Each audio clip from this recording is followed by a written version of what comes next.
മാഷ കുറച്ച് വൈകിപ്പോയി. എന്താ വൈകിയത്? കുറച്ച് ട്രാഫിക്കാ. എവിടെ ട്രാഫിക്കാ? നമ്മളെ വെന്നൂര് അവിടെ ബ്രിഡ്ജ് കയറാൻ പറ്റില്ല. എന്താ ഇഷ്ടപ്പെട്ട് കല്യാണം കഴിച്ചത് തന്നെയാണ്? എങ്ങനെയുണ്ട് ഇപ്പോൾ കല്യാണത്തിന് ശേഷം എങ്ങനെയുണ്ട് ലൈഫ്? അടിപൊളിയാണ്. നല്ല ഉഷാറായിട്ട് പോകണ്ടല്ലേ? എന്താണെന്ന് പറയാൻ പറ്റുമോ? എന്താ മനസ്സിലായില്ല. വീട്ടില് ഒരുപാട് എതിർപ്പുകളുണ്ട് ഇനി കല്യാണം എന്തായിട്ട്, പിന്നെ അതൊക്കെ പൊരുതി നേടി തന്നെയാണ്. സപ്പോർട്ടൊക്കെ എങ്ങനെയുണ്ട്? ഇപ്പൊ കുഴപ്പമൊന്നുമില്ല. പ്രശ്നം എന്തായിരുന്നു? ഇങ്ങനെ ഒരാളെ വിവാഹം കഴിക്കണേന് എല്ലാവർക്കും ഉമ്മ വെച്ച് എല്ലാവരും എതിർപ്പായിരുന്നു. ഉമ്മ വെച്ച് മാത്രം. ഉമ്മീൻ്റെ ചെറിയ ഏട്ടത്തി ഇവർ രണ്ടുപേരും മാത്രമേ ഉള്ളൂ എനിക്ക് സപ്പോർട്ടായി നിന്നത്. പിന്നെ എൻ്റെ ഒരു ചെറിയൊരു അളാപ്പുണ്ട്. അളാപ്പൊന്നും പറഞ്ഞിട്ടില്ല. ബാക്കി എല്ലാവരും ആരും എൻ്റെ കൂടെ നിന്നിട്ടില്ല. പിന്നെ ഇറങ്ങണ ഒരവസ്ഥ വന്നപ്പോൾ എല്ലാവരും കൂടി കല്യാണം നടത്തി തന്നാണ്. ഇപ്പൊ സപ്പോർട്ടായി. ഇപ്പൊ എല്ലാവരും നല്ല തന്നെയാണ്. ഈ പറഞ്ഞ മാഷ കൂട്ടെ നമ്മളൊരു ഭിന്നശേഷിക്കാരനെ വിവാഹം കഴിക്കാതെ സ്വാഭാവികമായിട്ട് എതിർപ്പുകൾ അതൊരു എന്നുവെച്ചാൽ നമ്മളോട് ദേഷ്യം ഉണ്ടായിട്ടല്ല, കുട്ടികളെ ഭാവി ഒക്കെ പോസിറ്റീവായിട്ടാണ്.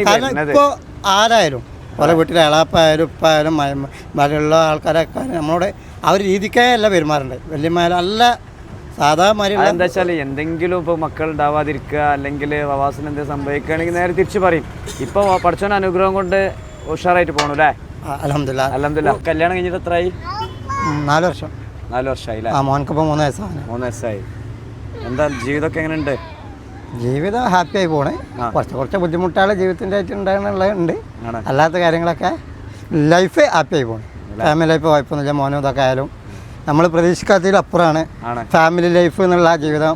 നമ്മൾ ഒരിക്കലും ഇങ്ങനെ ഉണ്ടാവുന്ന പ്രതീക്ഷിച്ചല്ല, പ്രതീക്ഷൻ്റെ അപ്പുറം ഫാമിലി ലൈഫ്. നമ്മളെ ലൈഫിൽ. കാരണം ആദ്യം ട്രാജഡി ഉണ്ടായി വിവാഹം ഒഴിവാക്കി, പിന്നെ നല്ല ലൈഫ് ഉണ്ടാവില്ല എന്ന് പല ആളുകളും നിരസിച്ചെങ്കിലും നമ്മൾ പ്രതീക്ഷിക്കാതെ വന്നതാണ്. ഞങ്ങളൊരു വീഡിയോയിലും നമ്മളെ സോലി വളാഞ്ചേരിയുടെ വീഡിയോയിലും എന്നെ പോകണം ഫസ്റ്റ് കൂടെ കണ്ട് പരിചയപ്പെട്ടല്ലേ. പിന്നെ മെസ്സേജ് അയച്ച്, പിന്നെ ഞങ്ങൾ ഫ്രണ്ടായി, പിന്നെ ചാറ്റായി. പരിചയപ്പെട്ട് വീടോടെ അവര് നിലമ്പൂര് അല്ലേ?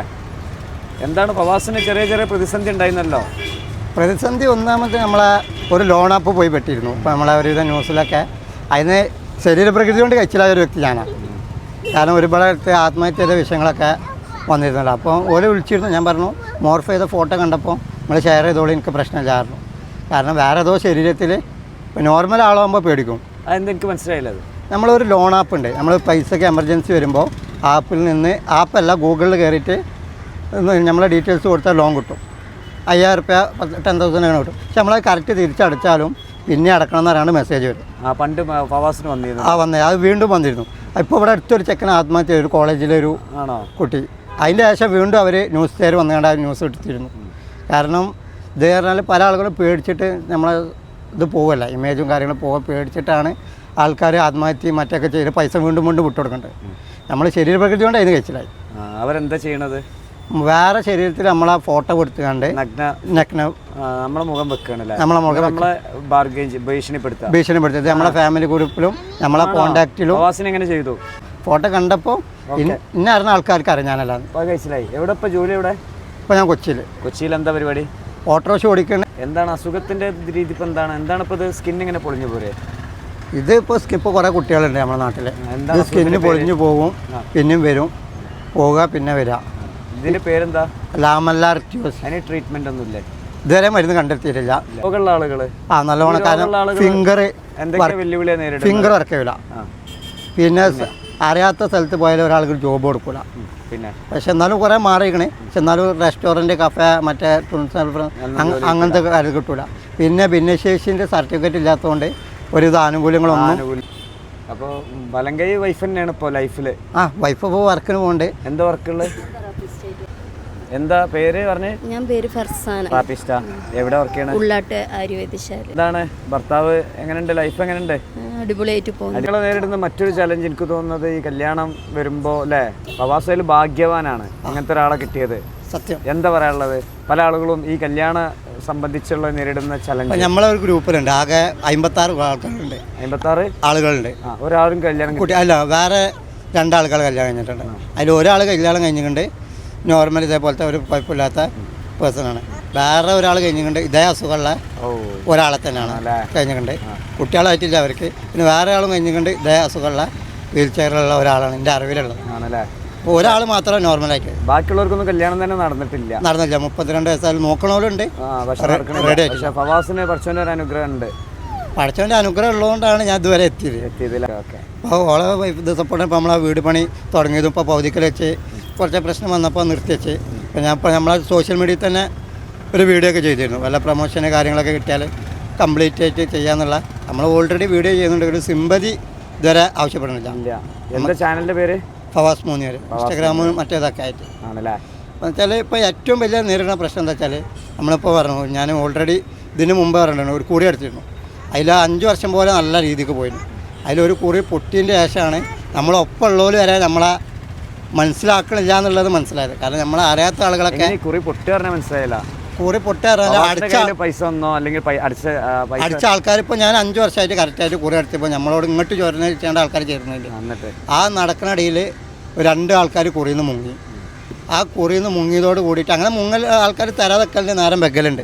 ആ ടൈം ആകുമ്പോൾ നമ്മൾ അടുത്ത കുറി വെച്ച് മേക്കോവർ ഇതിങ്ങനെ പോകും. ഈ ടൈമിൽ ഈ കുറിയുള്ള ഒരാൾ പ്രശ്നം ഉണ്ടാക്കി. വീട്ടിലും അവിടെയും ഇവിടെയൊക്കെ ആയിട്ട് വൺ സീനാക്കി.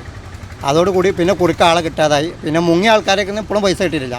അപ്പോൾ നമ്മളായിട്ട് അതിൻ്റെ ആൾക്കാർ കയറിയ കാര്യം ഇപ്പോൾ വേറൊരു വ്യക്തി വരെ എൻ്റെ ഒരാൾ കൊടുക്കുകയാണ് പൈസ കൊടുക്കാണ്ട്. അയാളുടെ അടുത്ത് നിന്നപ്പോൾ ഞാൻ വൈഫിനെ വരെ മോശമായിട്ട് പറയണ്ടേ. എന്നോട് ലാസ്റ്റ് പറയുന്നത് മോനെ വിറ്റിങ്ങാണ്ട് പൈസ തന്നൂടെ, അല്ലാന്നുണ്ടെങ്കിൽ നമ്മളൊരു ഇൻഷുറൻസ് എടുത്താണ്ട് ആത്മഹത്യ ചെയ്യുക. ഓനെ നോമിനിയാക്കിയിട്ട് നമ്മൾ ആത്മഹത്യ ചെയ്താണ് പൈസ. ആത്മഹത്യ ചെയ്യാനോ? ഓൻ്റെ പേരിൽ ഇൻഷുറൻസ് എടുത്താണ് നോമിനാക്കിയിട്ട് ഏതെങ്കിലും വണ്ടീൻ്റെ ഇടയിലൊക്കെ പോയാണ്ട് ചെയ്ത് കൊടുക്കുക. ആരും അറിയാതെ നോമിനാക്കിയിട്ട് അവരെ നോമിനാക്കി കൊടുക്കുക. എന്നാൽ പിന്നെ പൈസ ഞാൻ പറഞ്ഞു, അവരോട് അടുത്തേക്ക് പറഞ്ഞു, ഈ ഒരാളില്ലാന്നുണ്ടെങ്കിൽ ജീവിച്ചണമെന്ന് ഒരാഗ്രഹമില്ല. സത്യം പറഞ്ഞാൽ ആദ്യത്തെ ലൈഫ് വെച്ചിട്ട് തീരെയില്ലായിരുന്നു.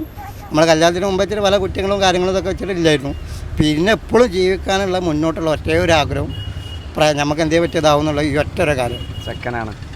കാരണം നമുക്ക് നമ്മൾ ആദ്യം പെങ്ങളെ കുട്ടികളെ വിലക്കെ ഉണ്ടെങ്കിലും നമുക്ക് അവനാൻ്റെ ഇച്ചിരി ഒന്നുണ്ടാകുമ്പോൾ ഒരു പ്രത്യേക വികാരമല്ല.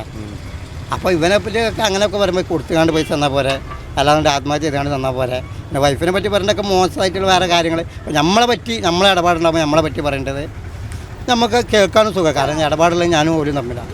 നമ്മളെ പറ്റി എന്തും പറയാം, ആർക്കായാലും പറയാം. കാരണം നമ്മളെ കേൾക്കാൻ അർഹനാക്കാനും. പക്ഷെ അതിലേക്ക് ഫാമിലി ലൈഫ് വലിച്ചിടുമ്പോൾ അല്ലാന്നുണ്ടെങ്കിൽ ഇപ്പോൾ ചെറിയൊരു എമൗണ്ട് കൊടുക്കാനുള്ള ഒരാളുടെ വീട് സ്ഥലം വിറ്റിയാണെന്ന് എന്നൊക്കെ 40 റുപ്യ കൊടുക്കാനുള്ള നമ്മളെ സുഹൃത്ത് വലിയ കൊടുക്കാനുള്ള ആളുകളുടെ മാസം 10,000 റുപ്യേൻ്റെ അവസ്ഥ വെച്ചാണ്ട് കിട്ടണം. ഓട്ടോ ഓടിയിട്ട് വിട്ടെന്നാൽ മതി. നമ്മളിട്ട് ഒരു പരിചയമില്ലാത്ത ആൾ. അപ്പോൾ അന്ന് എനിക്ക് മനസ്സിലായി നമ്മൾ കൂടെ നടക്കുന്ന ആളുകളൊന്നും നമുക്ക് മനസ്സിലാക്കാൻ പറ്റില്ല. ഒരു തകർച്ച വന്നപ്പോൾ മനസ്സിലായി ആവശ്യം. അതെങ്ങനെ മേക്കപ്പ് ചെയ്ത് കൊടുക്കാൻ പറ്റൂല? ക്രമേണ പറ്റുമോ? സാവകാശം. പക്ഷേ പറ്റിയൊരു ഐഡിയ ഇല്ല. അങ്ങനെ പറഞ്ഞപ്പോൾ പറഞ്ഞു അല്ല. ഫവാസിന്റെ കുറിയെ കുറിച്ചോ യാതൊരു ഐഡിയ ഉള്ള ആളല്ല. നമ്മളെ ഞാൻ പണ്ടൊരു ഇന്റർവ്യൂ ചെയ്തിരുന്നു ഫവാസിനെ. ഇങ്ങനെ അന്ന് വൈഫ് കല്യാണം കഴിഞ്ഞിരുന്നു. കല്യാണം കഴിഞ്ഞു. അവര് കാണിച്ചിട്ടില്ല. പ്രഗ്നന്റ് ആയിട്ട് ഓളെ വീട്ടിലായിരുന്നു. അന്ന് നമ്മൾ വൈഫിനെ കാണിച്ചിട്ടില്ല. അന്ന് പിന്നെ വൈഫ് വന്നിട്ട് പിന്നെ ചെയ്യാന്ന് പറഞ്ഞിട്ട് അന്ന് കല്യാണത്തിന് കിട്ടായ സംബന്ധമൊക്കെ ഒരുപാട് കാര്യം സംസാരിച്ചിരുന്നു. ഒരുപാട് കാര്യങ്ങൾ നമ്മളെ ജീവിതത്തിൽ വീഡിയോ ചെയ്തിരുന്നു. ഓക്കെ. പിന്നെ അപ്പൊ അങ്ങനെ ഇനി കുറി എന്താവും? കുറി നിർത്തി. എങ്ങനെ വീട്ടാ? ഇപ്പോൾ കൊച്ചിയിൽ അധ്വാനിക്കാണ്. ഞാൻ അവിടെ യൂബർ ഓടിയാണ്, റാപ്പിഡോ ഓടിയാണ്. അതിൻ്റെ മുമ്പ് സെപ്റ്റോ എൻ്റെ ബൈക്കായിട്ട് സെപ്റ്റോയിൽ ഓടിയിരുന്നു. പിന്നെ ബൈക്ക് യൂബർ ഓടിയിരുന്നു അവിടെ. ഏതായാലും ഫവാസും കുടുംബവും എല്ലാ പ്രതിസന്ധികളും അതിജീവിക്കട്ടെ എന്ന് ആത്മാർത്ഥമായിട്ട് ആഗ്രഹിക്കുകയാണ്. നിങ്ങളുടെ അഭിപ്രായങ്ങൾ രേഖപ്പെടുത്തുക, വീഡിയോ ഷെയർ ചെയ്യുക കേട്ടോ.